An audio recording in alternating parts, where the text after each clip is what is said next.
Muito bem, a gente está, então, dando uma olhada nesse trabalho seminal de 1995, Arquitetura na Prevenção de Infecção Hospitalar, com seu autor, Dr. Domingos Marcos Flávio Fiorentini, e ele está nos dando uma visão de como ele enxerga hoje, passados todos esses anos, esse trabalho seminal construído para ser uma referência no trato das questões de arquitetura e de design. Por exemplo, artigos e utensílios que são usados em enfermagem, etc.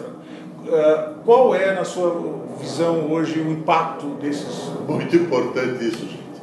A gente vê os hospitais mais nobres de São Paulo ou de outras partes do mundo que não têm o menor cuidado com o design desses utensílios.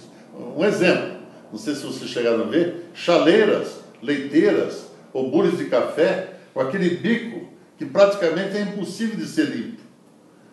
Tenho certeza absoluta que eles jamais são limpos, né? Por mais que se queira, aquele bico curvo, prolongado, etc., com a dificuldade de penetrar uma escova, alguma coisa que possa remover matéria orgânica, aquilo transforma aquele bule, aquele equipamento de utilização de chá, ou leite, ou café, num foco de infecção.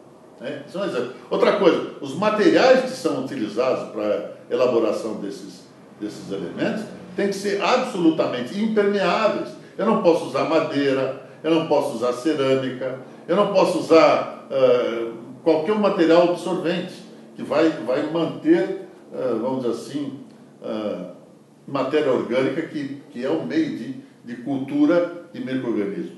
Além do que, não pode ter reentrâncias, superfícies com dificuldade de acesso de higiene, ou de água quente, ou mesmo de vapor, coisa desse tipo.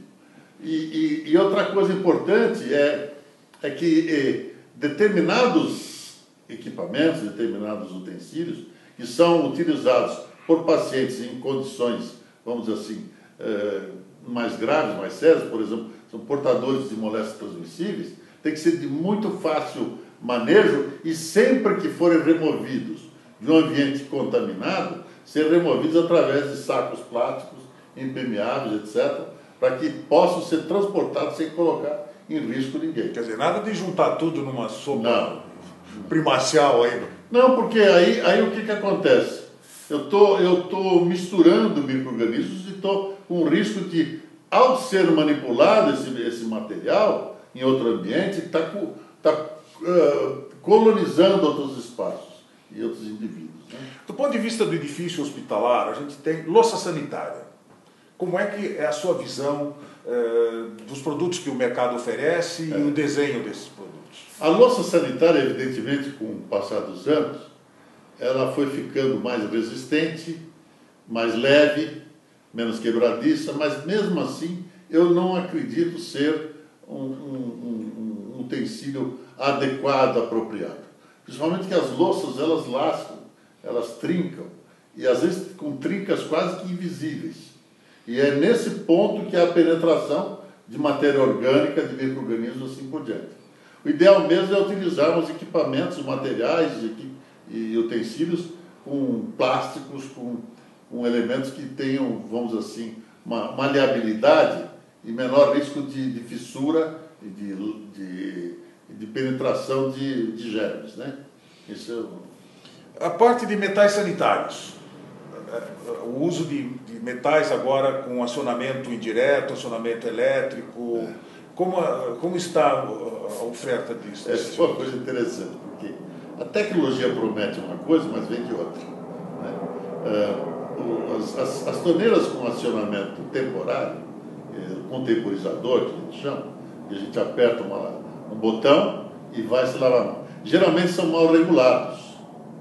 E por ser mal regulado, ele é pior do que se não tivéssemos aquele recurso. Porque o ideal seria que eu pudesse, estou com a mão contaminada, aciono o botão, contaminei o botão. Então passo o sabão na mão, ensaboe totalmente e não volto a colocar a mão no botão. Né? Não, mas acontece que o tempo de abertura do equipamento não me permite total remoção do sabão. E aí eu tenho que dar mais uma bombada naquela para eliminar. E aí eu me contaminei de novo e aí vou espalhar a contaminação para a mão. Então, muito cuidado com isso. As fotocélulas são muito boas desde que estejam bem calibradas e que funcionem. Os sistemas de acionamento por pé também são muito bons. O grande empecilho realmente é esse tipo de situação. Bom, materiais de revestimento, tipo tinta... Eu gostaria de citar um pequeno aspecto. Muitos têm obrigado a todas as torneiras do hospital serem dotadas de sistemas de acionamento sem utilização das mãos. Isso é um exagero. Nós recomendamos o uso desses recursos, isso é, torneiras com comandos eletrônicos, com temporizadores, acionamento com o pé, somente onde é utilizado pela equipe do hospital. Por quê? O banheiro é do paciente. Então, o que acontece? Eu não preciso ter o refinamento de uma torneira acionada com circuito eletrônico, não, porque a realidade dos hospitais brasileiros não permite um custo desse.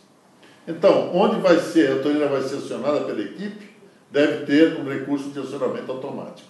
Mas onde a torneira é do próprio paciente, é do banheiro do paciente, a flora, a microbiota é dele. Então, ele não vai se contaminar com o microorganismo que já está com ele. Né? Agora, à medida que esse paciente recebe alta, que ele sai, tem que vir uma equipe e fazer uma desinfecção terminal, desinfetando, inclusive, os acionamentos, o sistema de acionamento de torneiras e metais sanitários, assim por diante.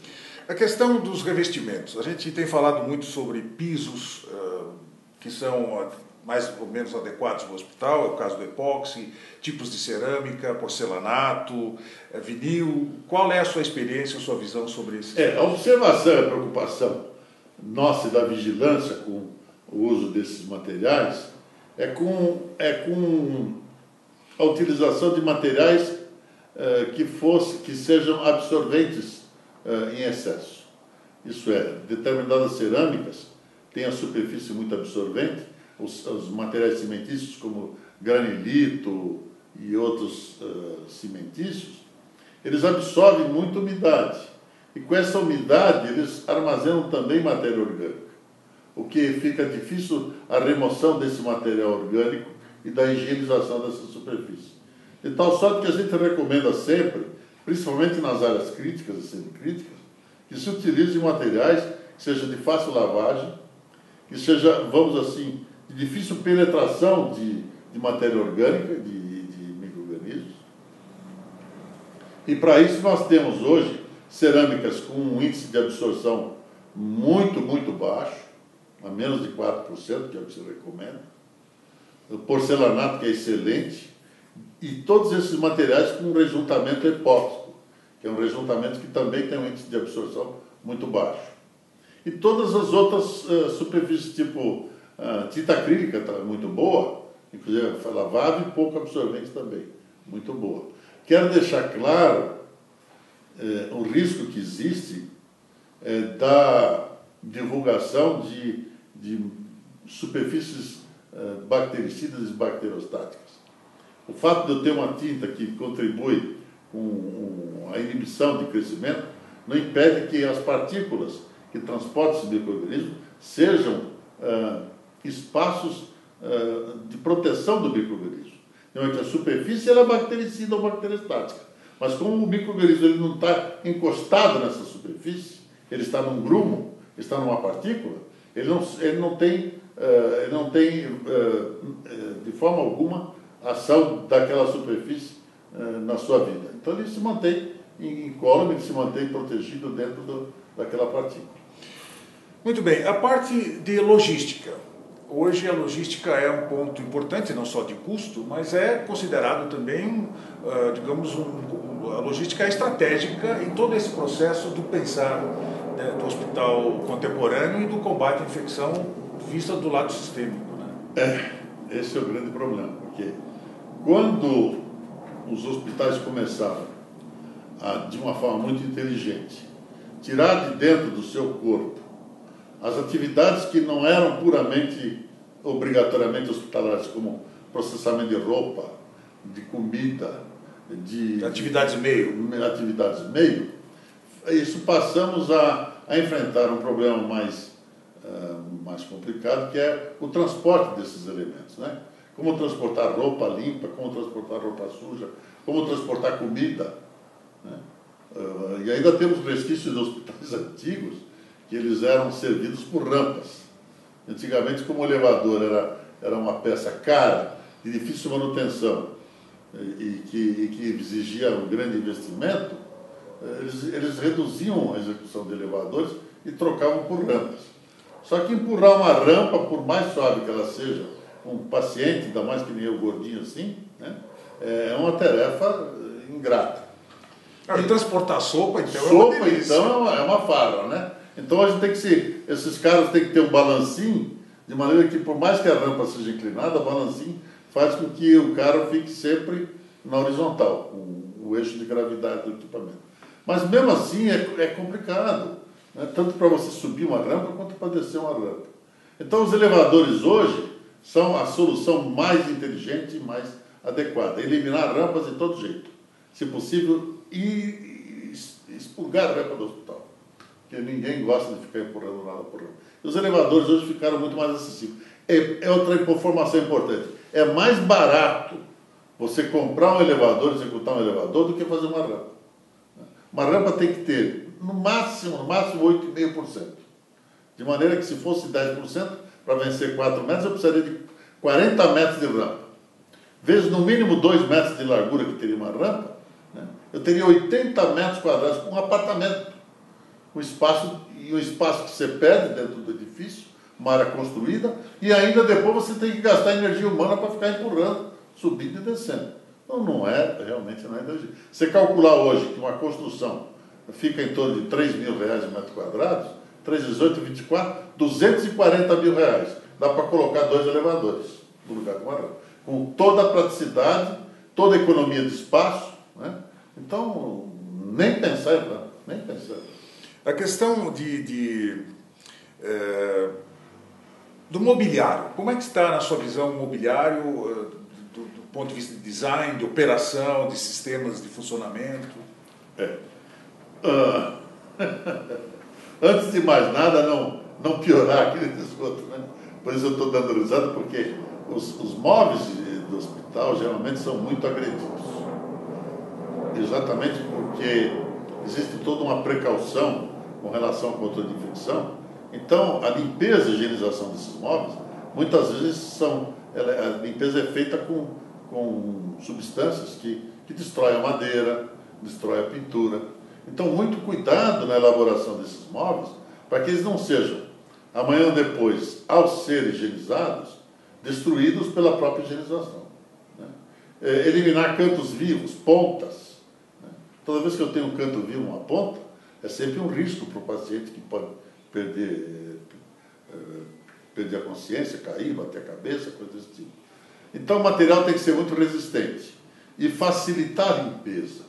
Se eu sei que o chão tem que ser lavado, procurar de alguma maneira facilitar com que eu não tenha espaços onde possa se juntar insetos, roedores, coisas desse tipo, né? Facilitar o acesso da higienização e limpeza.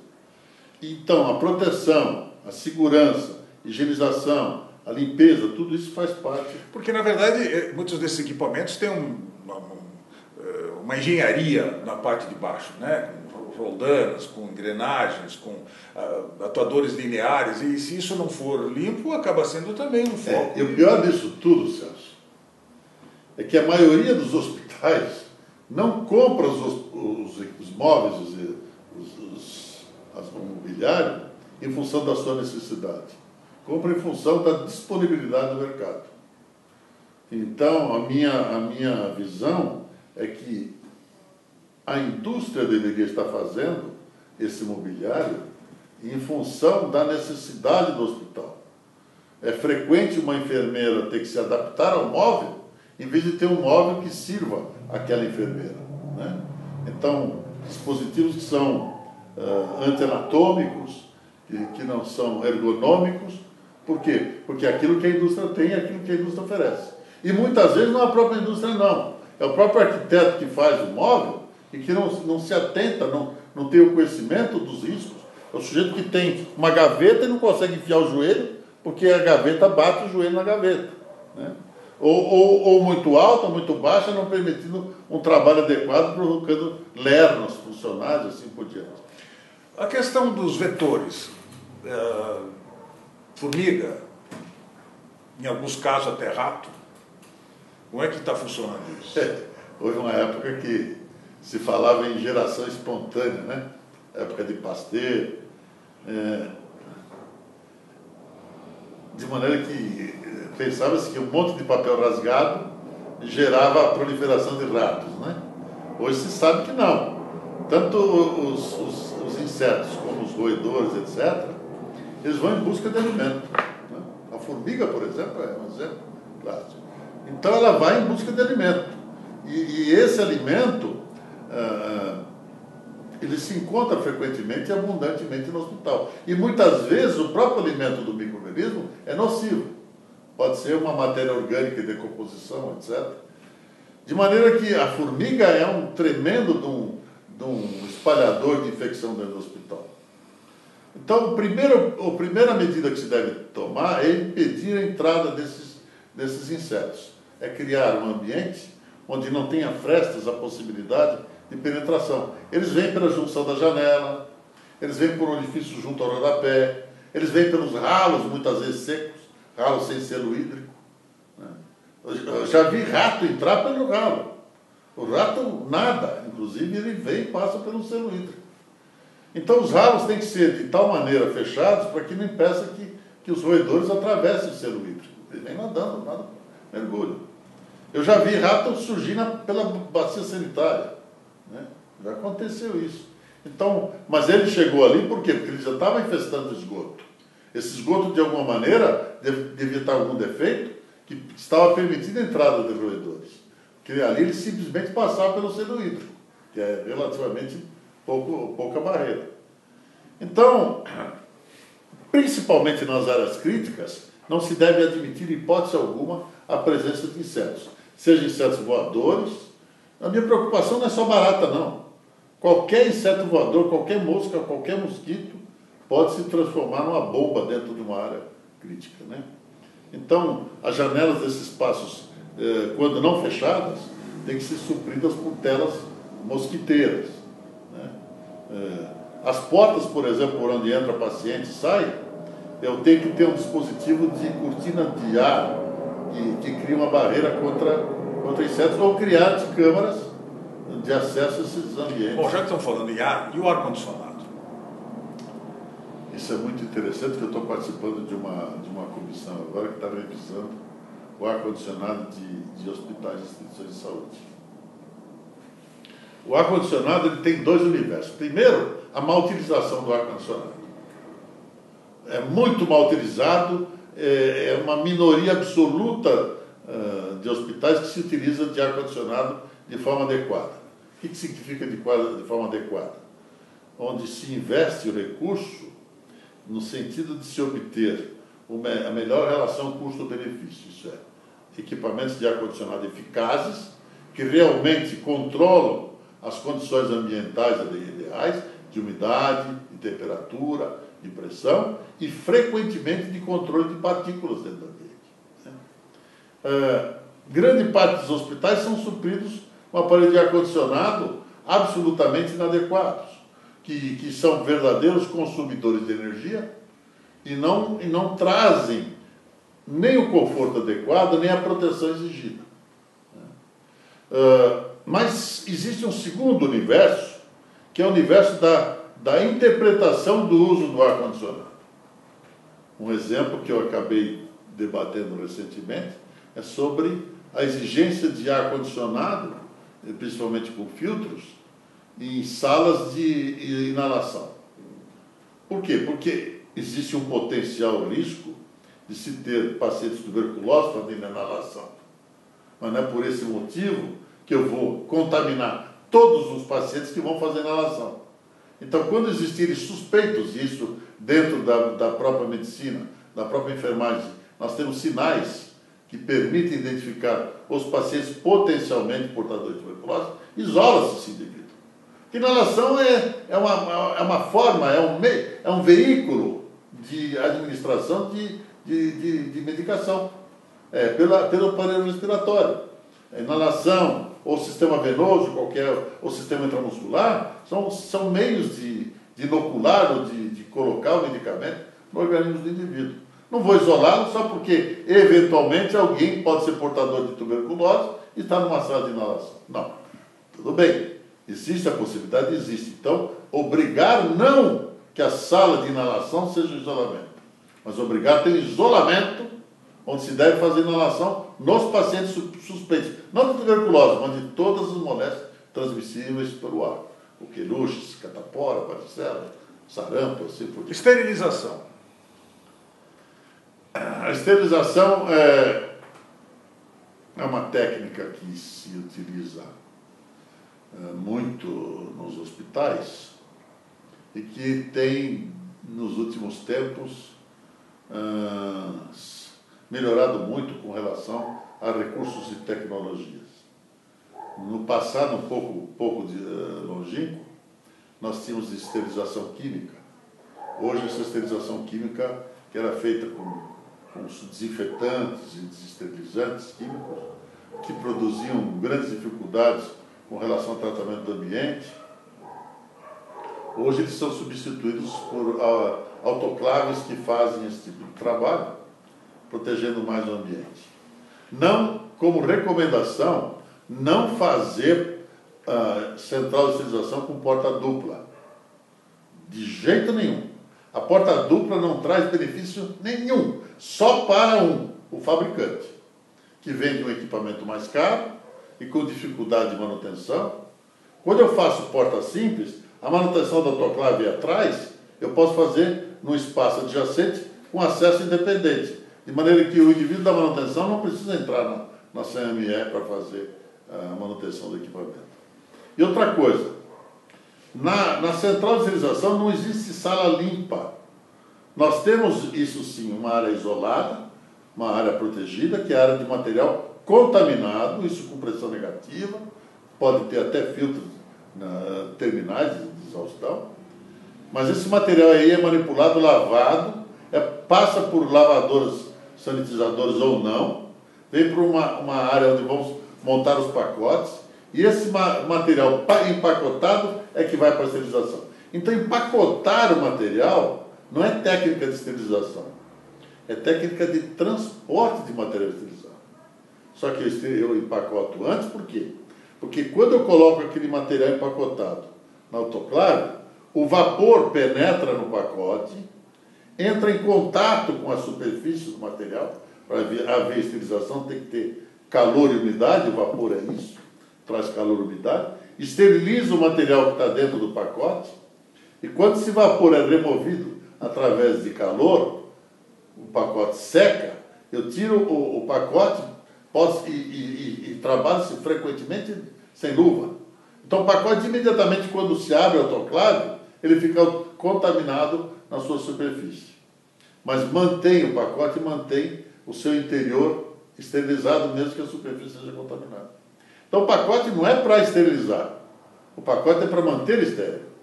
Porque de uma certa maneira o pacote é até um obstáculo para a entrada do vapor.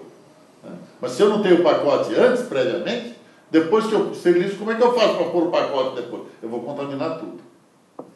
Então o pacote é, na realidade, uma superfície protetora que me permite viajar com esse material, ir para o centro cirúrgico, ir para o pronto-socorro, ir para a internação, ir para a UTI, sem que ele seja contaminado.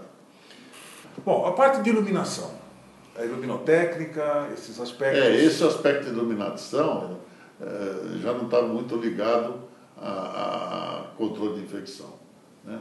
Mas, de toda forma, ele acaba indiretamente... Quando eu tenho ambientes onde há necessidade de uma boa iluminação e não tem essa iluminação, eu posso estar perdendo a acuidade visual e, com isso, deixando de manter a própria limpeza do ambiente. Mas não é isso que me preocupa mais, nem a ninguém. O que preocupa mais com relação à iluminação é a utilização da luz de maneira adequada e correta. Você sabe que, conforme o tipo de iluminação, eu tenho uma leitura das cores diferente. Tem cores que deixam a superfície mais amarelada, tem cores que deixam a superfície mais azulada, né? Tem ambientes que a iluminação dá uma sensação de limpeza, de um ambiente mais clean. Tem ambientes que dão uma sensação mais de penumbra, de meditação. Então, esta utilização da luz de forma psicológica chama-se psicodinâmica da iluminação e das cores, né? Eu posso usar cores e iluminação de forma sinérgica, criando sentimentos ou provocando sensações diferenciadas. E tem a iluminação técnica, quando eu preciso de mais luz para poder identificar bem uma estrutura visualmente, ou até ambientes onde preconiza-se uma tranquilidade para o paciente, para que ele possa dormir. O blackout total, por exemplo, é desumano nos hospitais, frequentemente, que eu tenho conhecido, hospitais públicos, onde os quartos não apresentam blackout. Então, sorte que o indivíduo muitas vezes dorme com luz, porque não consegue vedar a luz de forma total. Isso é inconveniente, cria um incômodo para o paciente muito grande, né? Muito bem. Nós, então, tivemos a presença do Dr. Domingos Fiorentini, autor desse trabalho seminal, Arquitetura na Prevenção da Infecção Hospitalar. Na opinião do Dr. Domingos, o cenário não mudou tanto assim. Essas verdades da fé podem ser reafirmadas com toda tranquilidade. As pequenas alterações aqui e ali não invalidam um trabalho, um esforço que ainda hoje é a grande referência da arquitetura e do design na prevenção da infecção hospitalar. Uma última opinião para fechar. Eu quero pedir desculpas, porque, veja, o tempo que nós utilizamos para fazer essa abordagem é um tempo relativamente estrito, em função da grande abrangência do tema. Nós falamos desde o tema de infecção hospitalar de uma forma como um todo, depois entramos em áreas mais específicas. E essa abrangência sendo muito grande, haveria necessidade de 20 vezes mais tempo do que tivemos. Então, eu procurei ser sucinto ao máximo possível, mas procurando manter um raciocínio, manter uma lógica em termos de explicação, que permitisse aos senhores entender ou interpretar certas ações que a arquitetura utiliza dentro do hospital para poder não só controlar a infecção, mas criar ambientes mais seguros. Ok, muito obrigado. Nós, então, tivemos a presença do Dr. Domingos Marcos Flávio Fiorentini, falando sobre arquitetura e design na prevenção da infecção hospitalar. Muito obrigado.